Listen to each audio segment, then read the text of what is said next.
Ian, sorry about last week. Must have been a touch of sunstroke or something. And we've got a bit of a quiz game on for you tonight. When we first started this game, they all said we should have a quiz of some sort, you know. I didn't fancy it, this double your pick or whatever it is. I like that yes-no interlude. I'm very good at that.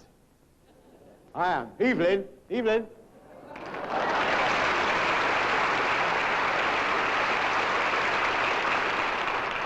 Evelyn? What do you want? It is Evelyn, isn't it? You know very well it is. You are married, aren't you? What's it got to do with you? How many children? 6. 6? Yeah. And the next one right in here, please. I knew you'd never make it. You've missed the 5 bob. What 5 bob? What are you on about? My new competition, my yes-no competition. Well, I didn't even know you were playing it. Oh, don't give me that. You were beaten fair and square. Let me have a go at you, then. You want to have a go at me? Yeah. You do? Yeah.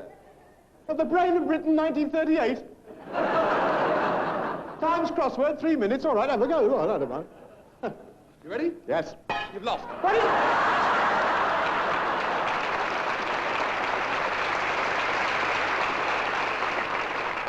I didn't even know you started, you idiot. Well, I didn't know you started last time, did I? Give me that. Come No, on. come on. That's fair. You come lost. here. Pipsqueak.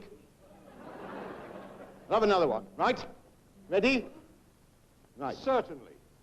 Oh. It was Liverpool, wasn't it? It was not.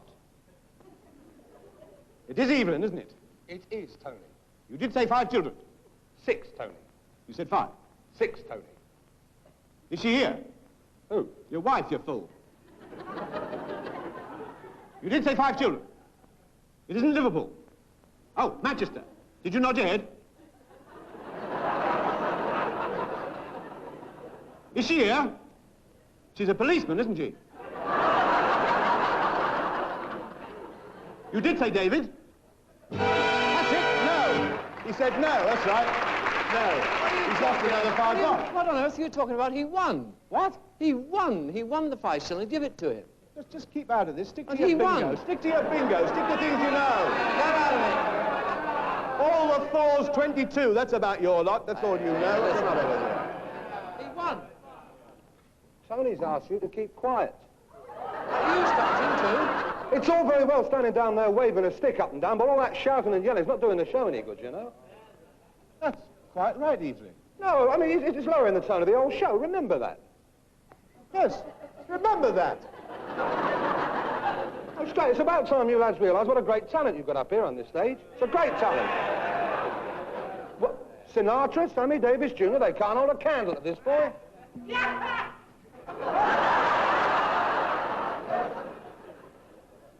Boy? Say boy, Evelyn. Thanks very much.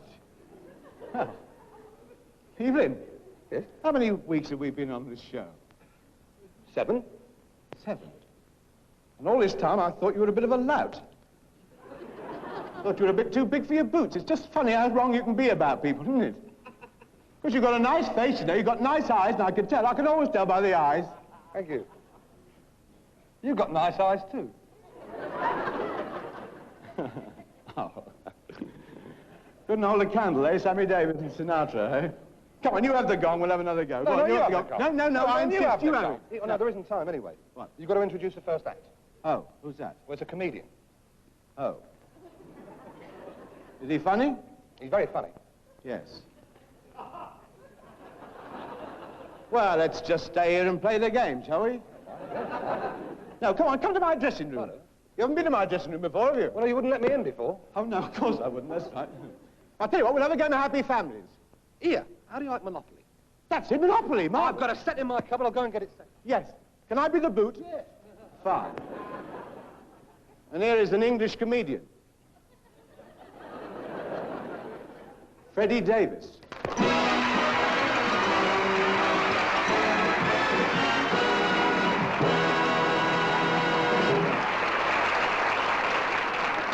Hey! Hey! Come here, Parapet. You know that budgie you saw me yesterday? Look at it.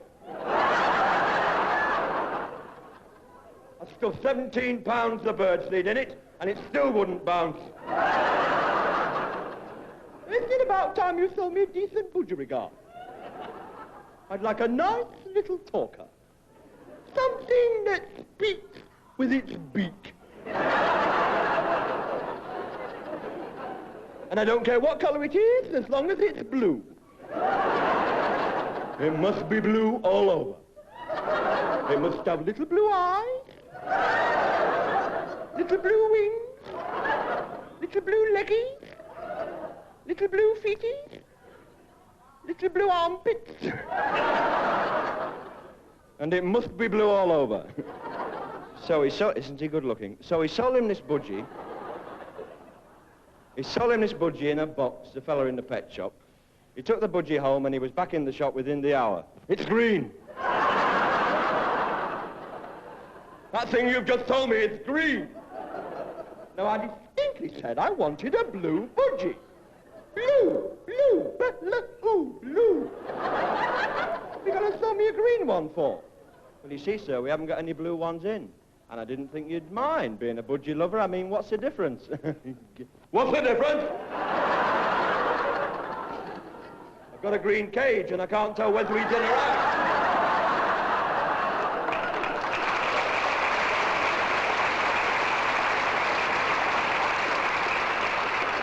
Now, if you've no blue budgies, I shall have a tin of blue paint. And I shall paint it blue. Well, look, sir, you can't paint budgies. If you paint it, you'll kill it. But as usual, my pal Samuel, he wouldn't be told. Off he went home with his little tin of blue paint, back in the shop following morning. Budgie's dead!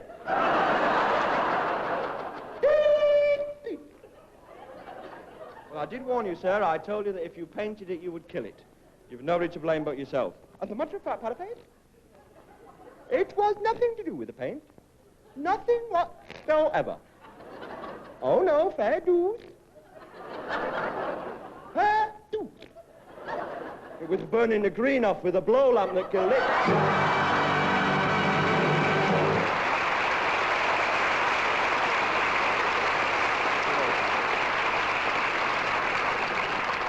No, he's just come out of hospital, my pal. Came out the other week. He had an accident on the motorway, on the M1.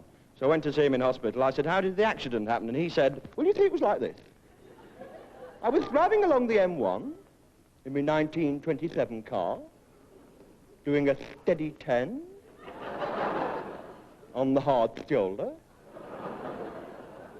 when this big white sports car passed me, doing about 700 miles an hour. You see, I thought I'd stopped and I got out.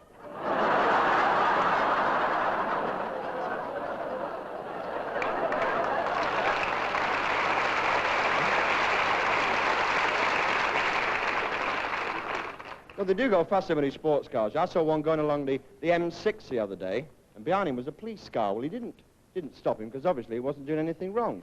Eventually, the sports car turned off the motorway into a 30-mile-an-hour limit. He went right down to 30. Beautiful hand signals, left-hand turn, right turn. Fantastic driving. Eventually, the police car pulled him up. Policeman got out, he tapped on the windscreen. He said, nothing wrong, sir. We've stopped you to compliment you on your excellent driving.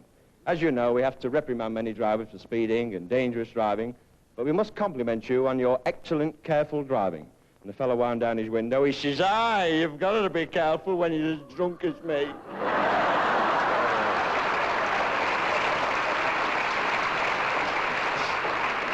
I say! Now come here, Parapet. I am just about stick up to here. Stick up to here. You persistently tell me duff budgies. And there's always something wrong with them. Now, for a change, I'd like a nice little talker. So he sold him this beautiful budgerigar. He took it home, and he was back in the shop the following day. It's only got one leg. Yes, I know, sir. You said he wanted a talker, not a dancer. Yes, I know, but fair dues. I must have a full bird. Well, I'll tell you what I've got here, sir, a tame owl. A lovely bird. It'll keep it company. You can have it for nothing. So anyway, he took the owl home, he put it in the cage with his budgie. Following morning, back in the shop. You can stick the owl back up your own cage. You You forgot to tell me that it stays awake all night. With its eyes open. And it stared at my budgie all night. And it's given my budgie cross eyes. So I've now got a one-legged cross-eyed budgie. So what he did, he sold him a beautiful parrot. He took the parrot home with him to keep the budgie company, back in the shop the following morning. You can have the parrot back as well. It's given my budgie a hunt back. I come downstairs this morning, took the cover off the cage. The budgie sat on its perch with its one leg and its funny eyes. And the parrot's on its shoulder. And my budgie's saying, "Ah, come here, Jim Hawkins, lad."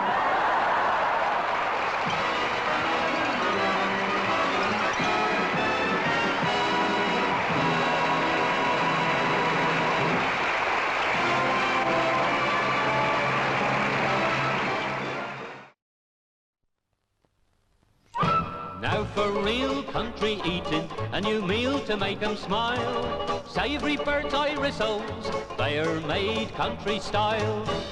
Bird's eye rissoles are made to a real country-style recipe. They're spicy, savoury, taste just as good as the ones Granny used to make. Maybe better. Savoury bird's eye rissoles, they're made country style.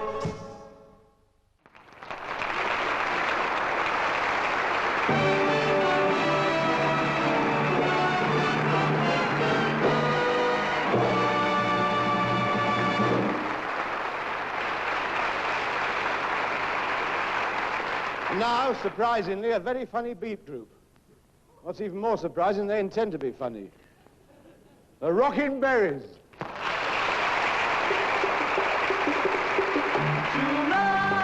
Tonight won't be like any night. Tonight there will be no morning star. Tonight, I'll see my love tonight, and for us stars will stop where they are. Today the minutes seem like hours, the hours go so slowly, and still the sky is bright. Oh, moon, shine bright, and make this endless day, endless night.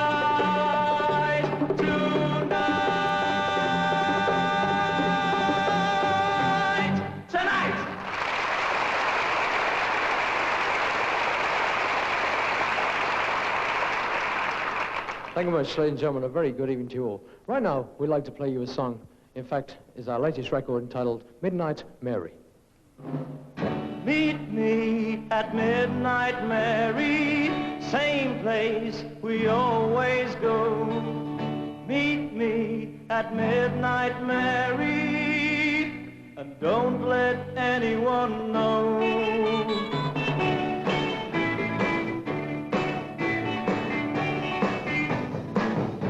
People say that I'm no good, and you've no future with me. So we can only get together by meeting secretly. Meet me at midnight, Mary, same place we always go.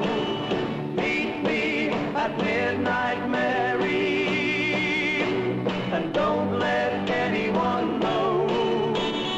Don't let anyone know. As soon as I have some money for a home and everything, we won't have to keep it a secret that you got my wedding ring. Meet me at midnight, Mary, same place we always go. Meet me at midnight, Mary, and don't let anyone know. Don't let anyone know. Don't let anyone know. Don't let anyone know.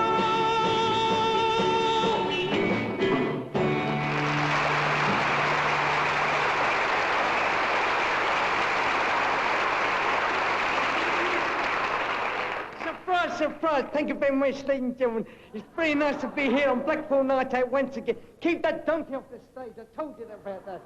Thank you very much, ladies and gentlemen. Welcome to Blackpool Night Out. Lovely chitty fizzy. Lovely. Right now, I'd like to introduce you to a fantastic, wonderful gentleman, the one and only Tommy Cooper. Thank you very much.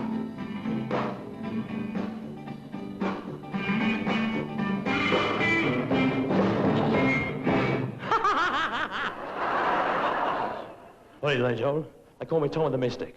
Here's my stick. I'll change a stick of rock into some furniture. Furniture rock. Rock furniture. 1, 2, 3-piece suite.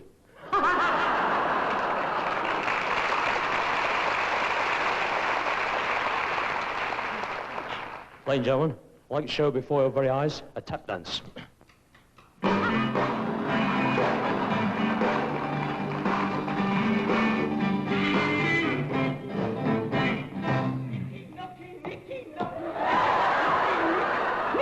Good evening, ladies and gentlemen, people. I can't do that for a start. I can't do him anyway. He's on the other channel.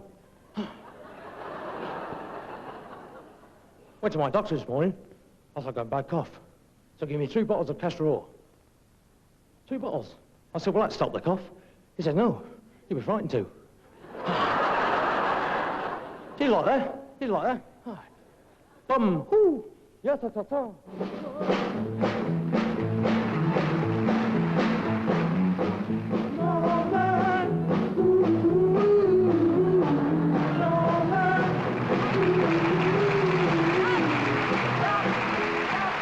Hiya, I'm supposed to sing this song, Norman, that's me. You can't sing. Hey? You can't sing.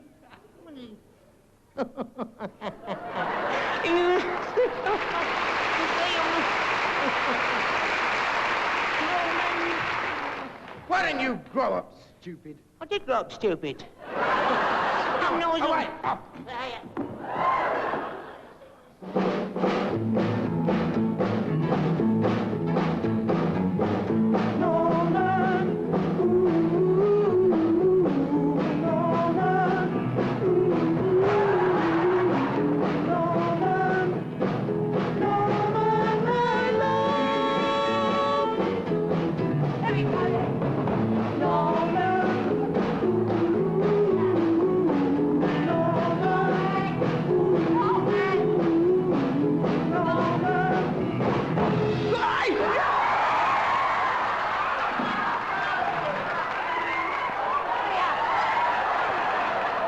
Tell him the World Cup finished yesterday.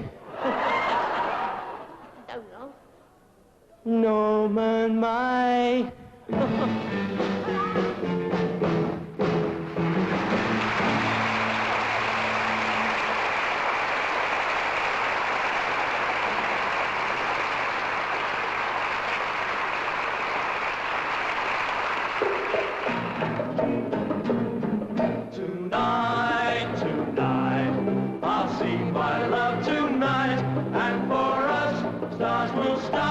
Where they are today, the minutes seem like hours. The hours go so slowly, and still the sky is bright. Oh, moonshine bright, have made this endless day, endless night.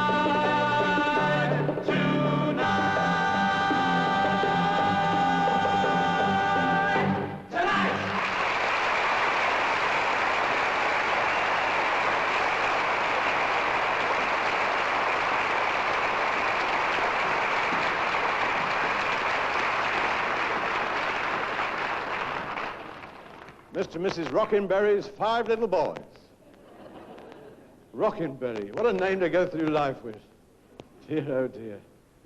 And now we come to another fine comedian, which has probably put me back in bed with myself again, I shouldn't be surprised. Bob Monkhouse.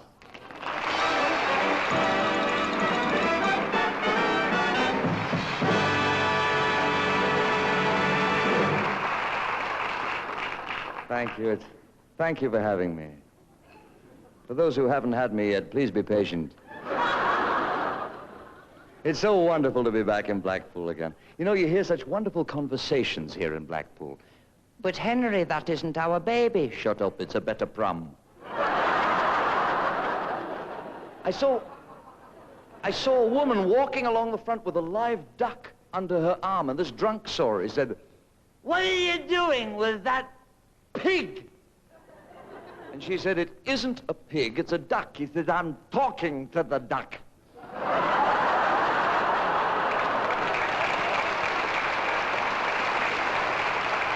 But you meet the average Englishman here in Blackpool. You know what the average Englishman is, don't you? He's a fellow who drives home from seeing a Swedish film in his German car and sits on his Norwegian furniture and eats some New Zealand bacon with a little Dutch cheese and some Danish butter, and then he draws some nice French wine out of a bottle, drinks it from a Venetian glass, then switches on his Japanese transistor, hears one American record, and instantly picks up his Hong Kong ballpoint and writes to his MP demanding that they stop the flow of gold out of this country.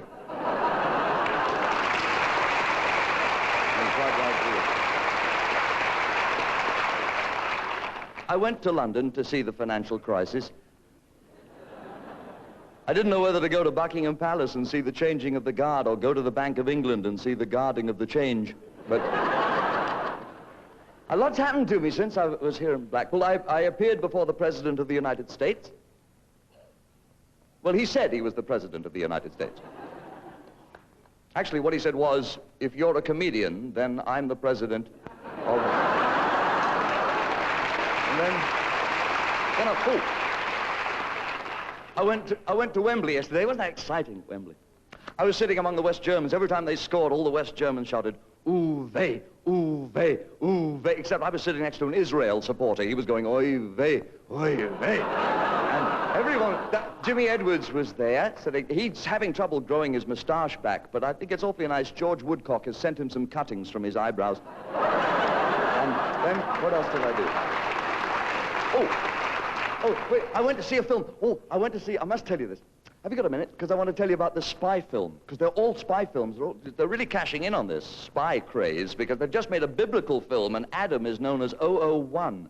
And this is the best. This was James Bond. He's good. And I've read all the Bond books and they show that James Bond's father isn't really his father at all. His real father is his father's brother, which, if you figure it out, makes James Bond the man from U.N.C.L.E. And... this film was good. Can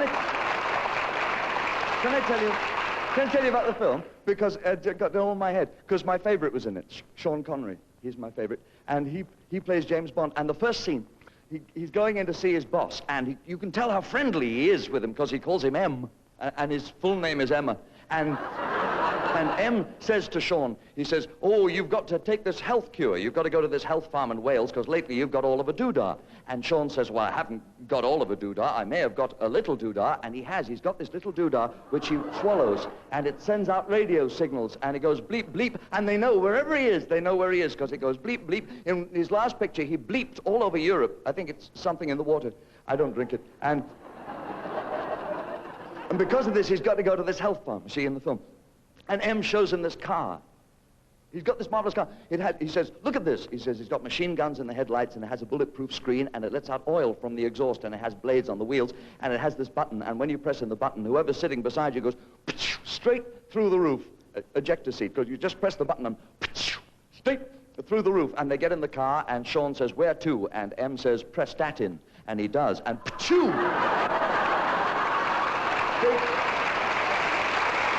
through the roof.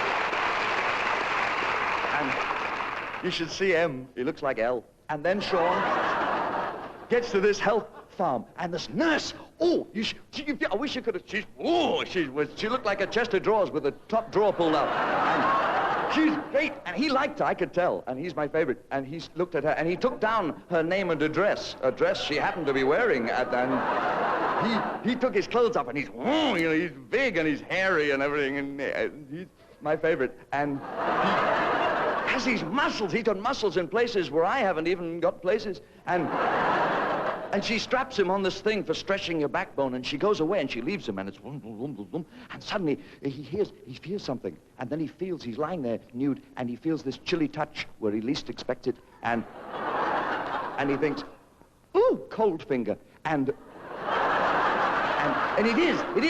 it's his enemies come in. It's a man with one eye called Blofeld. I forget the name of his other eye, but anyway, and he turns it up full, this thing, and it stretches Sean's backbone, you know, and the enemy says, so long, and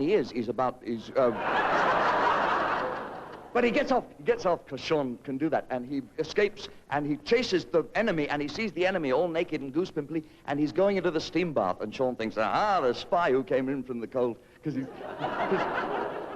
he's very quick, and he follows him in, and this fella sits in this steam bath like a big washing machine, and Sean sneaks up and he turns it on full, and you should see the enemy because he's boiling, you know, he only went in for a service and he comes out with a hot point, and then Sean realizes, he says, this man belongs to the worst and the most evil, filthy band in the world, which thrilled me because I didn't know Bob Sharples was in the film, and he says, because he fights against the forces of evil, Sean. He's my favorite. He fights them. He fights Spectre and Smersh and the Prices and Incomes Board. And he says, this man belongs to C-R-U-M-P-E-T. Crumpet, that is. Now that's the club for revenge and unmitigated menace and ping pong every Tuesday. And he says, I swear to get Crumpet, which is no surprise. He's been doing it for about 4 films. And he goes off to Miami, and he meets Shirley Eaton. Did I tell you about her? Oh, she's marvelous. Oh, you know, she looked in a T-shirt. It's T for 2 and 2 for T. With 2 lumps, and he makes a date with her. And he goes up to her room to show her his snorkel, and she's lying there, and she's been painted. It's awful. She's painted all over with gold varnish. And he says, how do you feel? And she says, guilty, and dies. But she has a lovely finish. And then he goes to bed. Sean goes to bed in his bare chest, and he wakes up, and there's this big tarantula on his bosom. And he just laughs. He goes, oh, you're marvelous. He's my favorite. And he kills the tarantula by clenching the hairs on his chest. Like that. And he has Luciana Paluzzi in this picture, and he has Ursula Andress, and he has 10 beautiful girls, and he has Pussy galore, and she's good. You like her? You following the plot? She's on a black man. He's a big unwashed coal heaver, and she's rashing the hell out of him. And she comes at him with this helicopter. You know, she dives at Sean, and she's trying to kill him. But he shoots at the helicopter, and she falls out into this haystack, and he dives into the same haystack, and by helicopter, and... Oh, yeah. Wow. He did. Yeah, she got the dead needle in this haystack, and he goes off to the South Seas. And he faces the villain, and they throw him in this swimming pool that's full of sharks. It's infested with sharks. You know, there's theatrical agents there and a couple of boxing promoters there. And he escapes, and he sees something on the floor, and he thinks, odd job. And he picks it up, and there's this bowler hat, and it has the plans, these diabolical plans for killing all the housewives in England by poisoning the glue on the back of our trading stamps. And then, when you think it's over, in comes Rosa Klebb, and she's ugly. She's horrible. She's very ugly, and she works for CRUMB. That's Crumb. That's a terrible organization. CRUMB, it stands for the Criminal Regime for Undressing on Morecambe Beach. And she kicks at him with these little spikes on her foot where she forgot to cut her toenails. She kicks, and he steps aside, and he jumps, and she kicks, and he steps aside and jumps, and they go tick, step aside, jump, kick, step aside, jump. And he pulls up a mask and says, I know you, you're Lionel Blair. And it is. And they have a little waltz, and the picture ends nicely because he rounds up all the villains, and Dr. No is blown up, and Thunderball is harpooned, and Goldfinger is sucked through the window of this plane, and M phones him and says, you can come home. And Sean just laughs. He goes, you're great, he's my favorite. And he says, tonight I've got a date with a blonde Russian spy. And he does, and he goes off with Ilya Kuryakin. Spoiled the whole picture for me.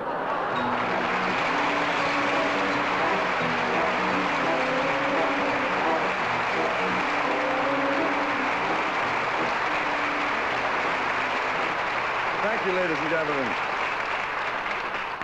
Just before I go, I thought perhaps I could give you a tip about the big World Championship fight this coming Saturday.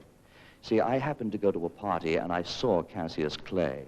I knew it was Cassius Clay because he was saying, I feel pretty, oh so pretty. I feel pretty and witty and gay. and I said, well, you've got the big fight coming up, Cassius. How many rounds will it take you to win? And he said, 1, 2, 3.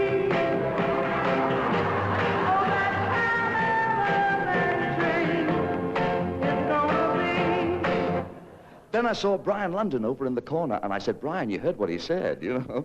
What makes you so confident that you're going to win? And he said, London cried. I said, oh, yeah. But they say you can't hurt Cassius if you hit him in the head, the chest, the stomach, or the kidneys. Where are you going to punch him so he'll really hurt? And he said,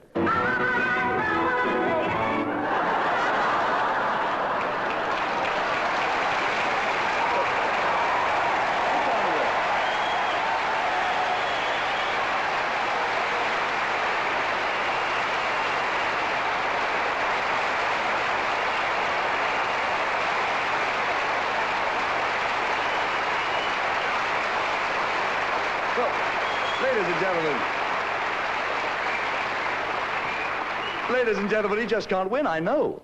No, I didn't mean it, Brian. The next world champion has just given us a natural break, friends.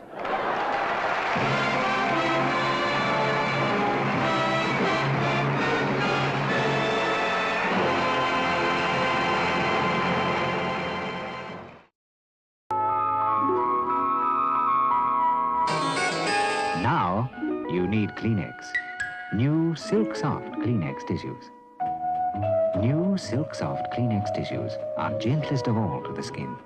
This new tissue is so soft, you think of silk on your skin every time. Silk Soft. New Silk Soft Kleenex tissues are gentlest of all to the skin.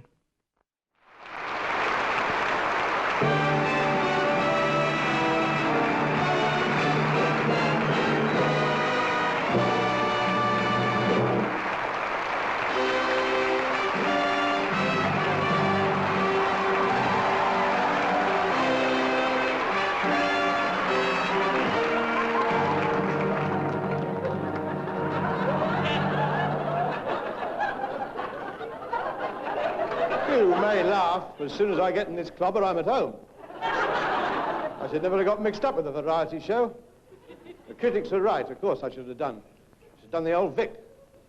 It's either me or Olivier. There's not much to choose between us. We're both 5'8½". Both have trouble learning our lines, and we both smoke the same fags. I was a bit expensive for them. Anyway, I don't fancy the old Vic. It's nowhere near a bus route.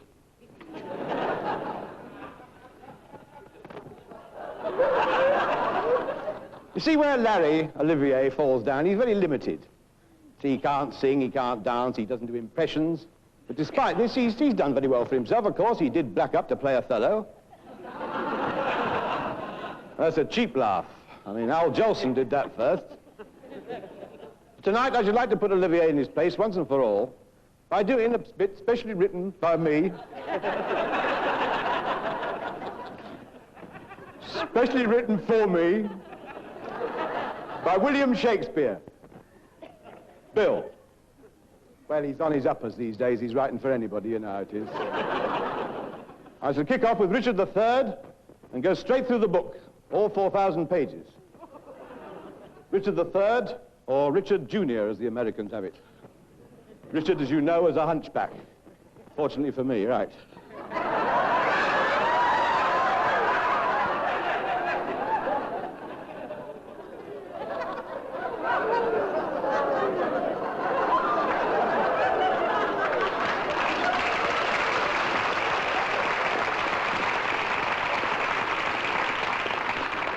Thanks so much. No, I don't think I'll do him.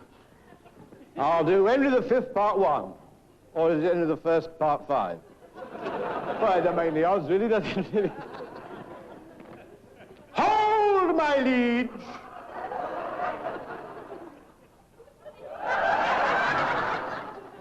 What's more to the breach, dear friends, once more?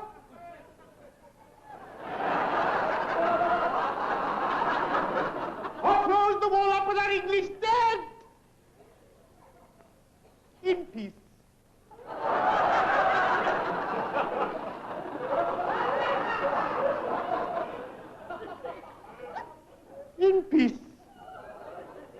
There's nothing so becomes a man as modest stillness and humility. Humility ought not to be, that is the question. Well, if he's noble in the mind to suffer the slings and arrows...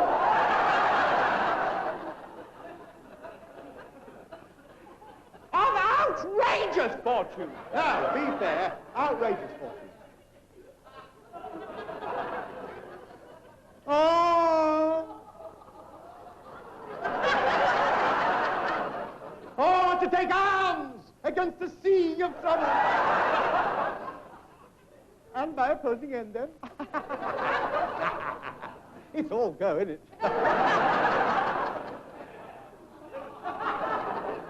What's that? Hey! What's that? Bush! Whatever is that? Is that a dagger I see before me?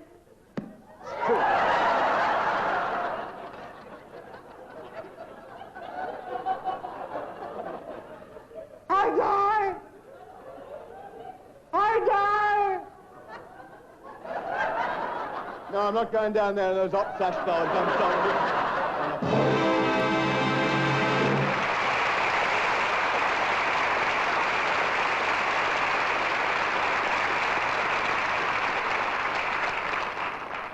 Thanks very much. Now I'd like to introduce a Scottish artist from Yorkshire. Scottish girl, of whom the poet said, as a skerrick on the farrick on the barrack o'er the roo, and a harrick in the parrack on the grey. Rabbi Burns.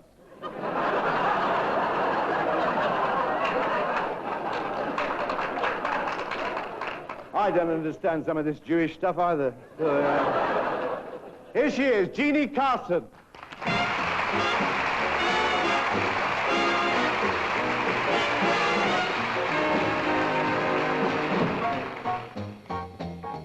Pack up all my cares and woe, here I go singing low.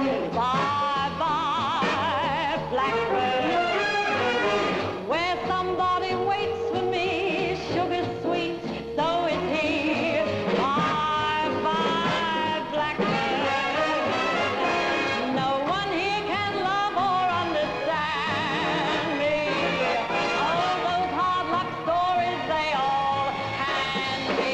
So make my bed light tonight, I'll be home late tonight. Blackbird, bye-bye. Blackbird, bye-bye. Blackbird, toodaloo.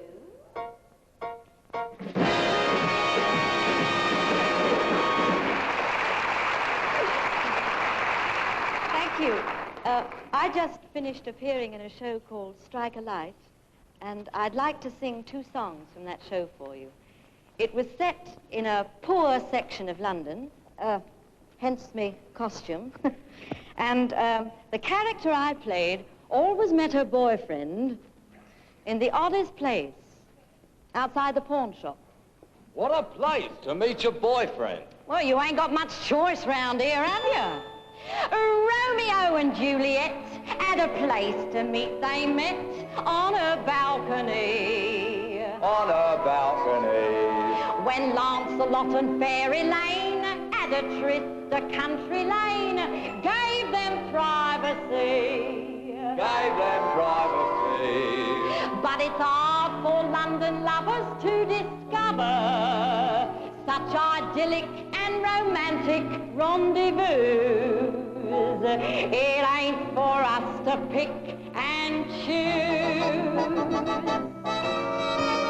He'll be there waiting for me in the pawn shop doorway when I take the bedding round on Monday. He doesn't have to seek. He knows I'll be there every week, waiting for words he'll speak one day. He pawns a pair of vases and his Sunday trousers, and we stands together in the queue with the 3 brass balls about us.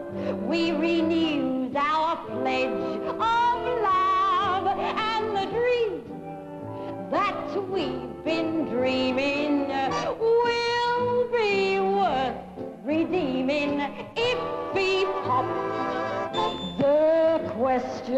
too.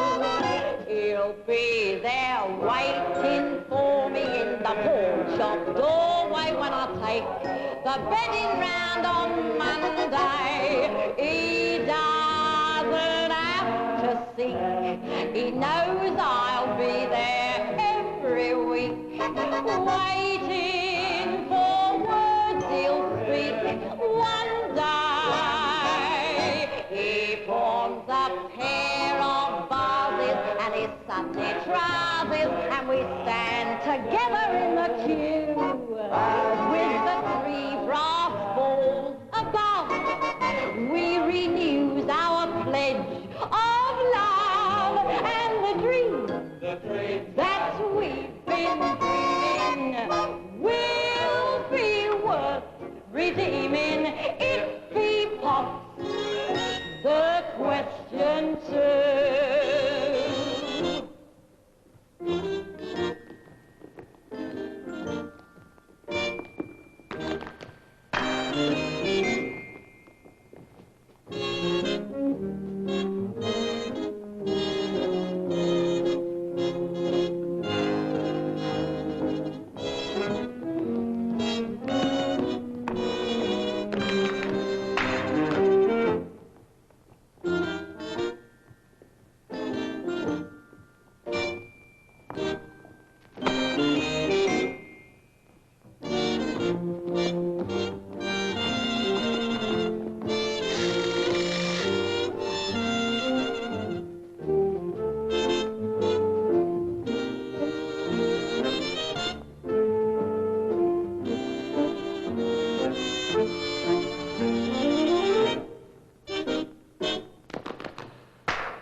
Thank you very much.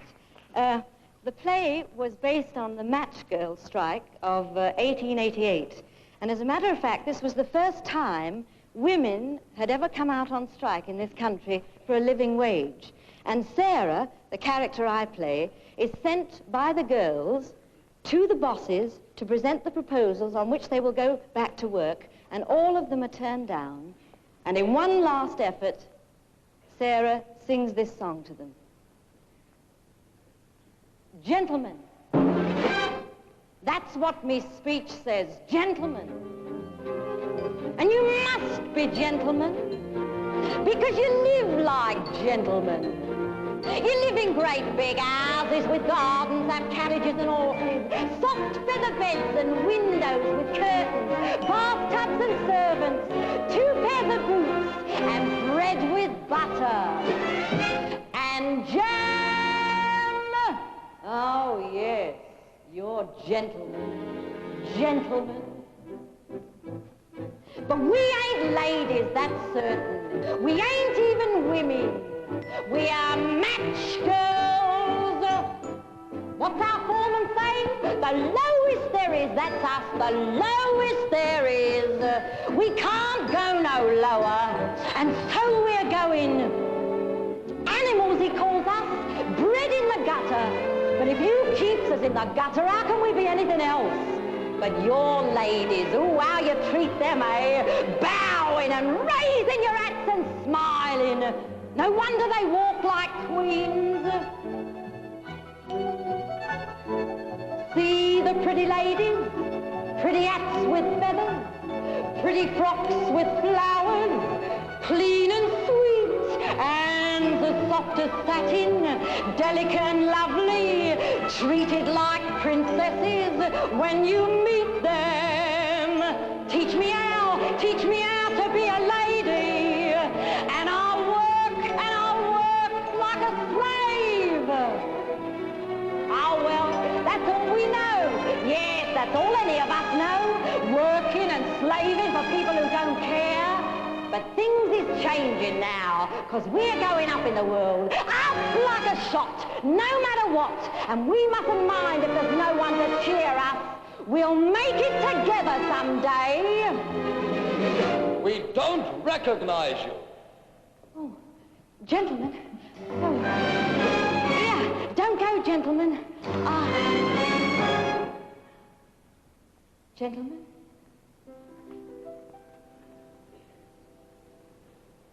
I don't know the words.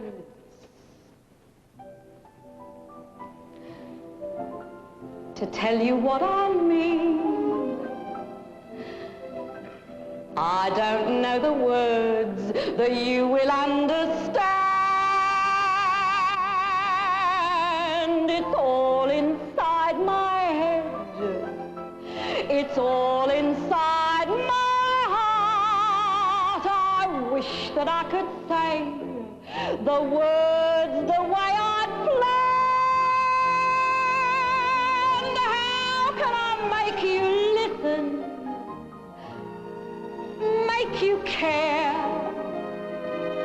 It's not a lot I'm asking, only our share. When a person gives with little in return, there must come a time when nothing's left to give. I don't know the words, but all I ask is this. You recognize the right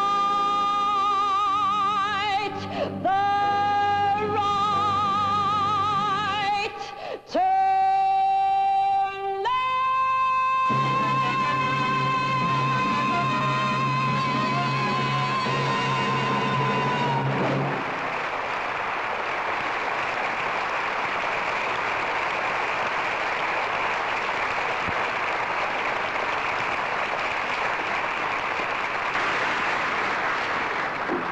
Well, ladies and gentlemen, this is almost goodbye for me to the Blackpool show, because next week Bruce Forsyth will be taking over.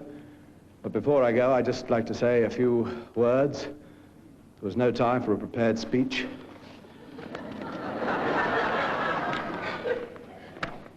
If in the past few weeks we've managed to bring you some happiness, some laughter, and perhaps even a few tears, then we are humbly satisfied. For you, the audience, are our masters. Your applause is our reward. It says here. For you are the backbone of the theatre, the linchpin, the fulcrum. It's a word, it's a word. They may try to close us up, but we shall fight them on the beaches. And on the landing grounds, this sceptred isle, this earth of majesty, this seat of Mars, this jewel set in a silver sea,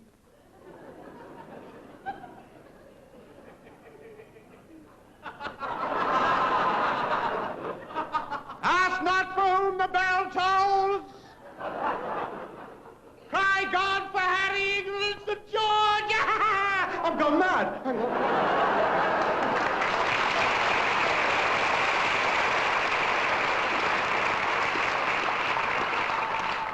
That was nasty.